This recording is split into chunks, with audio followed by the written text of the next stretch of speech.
So guys, இன்றைக்கி நம்ம பார்க்க போகிற ஸ்கேம் என்ன அப்படின்னா, இது வந்து ஆக்சுவலி என்னோடய பிரதருக்கு நடந்தது. நேற்றுக்கு ஜான்வரி 9th நடந்தது. அவர் பிஸ்னஸ் லோன் ட்ரை பண்ணிகிட்ருக்காரு. அவருக்கு வந்து ஆன்லைன்லேருந்து கால் பண்ணி இந்த மாதிரி பிஸ்னஸ் லோன் ஆஃபர் இருக்குது அப்படின்னு சொல்லியிருக்காங்க. இவரும் ஓகே அப்படின்ட்டு டாக்குமெண்ட் அனுப்பிச்சிருக்காரு. அனுப்பினோன்னா இமீடியட்டாகவே வந்து ஒரு ஃபேக் சேங்ஷன் லெட்டர் ரெடி பண்ணி அனுப்பிச்சி விட்டுட்டு, உங்களுக்கு லோன் டிஸ்பர்ஸ்மெண்ட் ஆகிடுச்சுங்க சார், ஈவினிங் உங்களுக்கு வந்து அக்கௌண்ட்டில் கிரெடிட் ஆயிரும், ப்ராசஸிங் ஃபீஸ் மட்டும் வந்து 2500 உங்களுக்கு ஆகும், அது மட்டும் அனுப்புங்கன்னு சொல்லியிருக்காங்க. அவர் சடனாக நானும் பேங்கிங்கில் இருக்கிறனால எனக்கு கால் பண்ணியிருந்தாப்புல.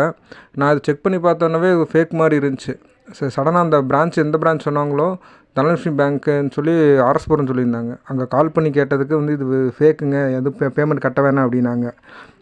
ஸோ யாராவது business loan, personal loan try பண்ணுறீங்க அப்படின்னா, நீங்கள் லோன் அப்ளை பண்ணி உங்கள் சேங்ஷன் லெட்டர் வந்தாலும் சரிங்களா, வருது உங்களுக்கு லோன் டிஸ்போஸ்மெண்ட்டுக்கு முன்னாடி உங்கள்கிட்ட வந்து அமௌண்ட்டு கேட்குறாங்க, யார் கேட்டாலும் சரி, மேனுவலாக கேட்டாலும் சரி, இல்லை கால் பண்ணி கேட்டாலும் சரி, அது 100% ஸ்கேமு தான். அது பேமெண்ட் பண்ணாதீங்க. நீங்கள் கரெக்டாக உங்களுக்கு பேங்க்கில் நீங்கள் லோன் அப்ளை பண்ணுறீங்க அப்படின்னா, இந்த ப்ராசஸிங் ஃபீஸு, டாக்குமெண்ட் சார்ஜஸ் எல்லாமே கழிச்சிட்டு தான் உங்களுக்கு வந்து லோன் வந்து கிரெடிட் கொடுப்பாங்க. ஸோ எல்லாம் கேர்ஃபுல்லாக இருங்க. முடிஞ்ச அளவுக்கு இந்த மெசேஜை மற்றவங்களுக்கு ஷேர் பண்ணுங்கள். கேர்ஃபுல்லாக இருங்க. தேங்க்யூ.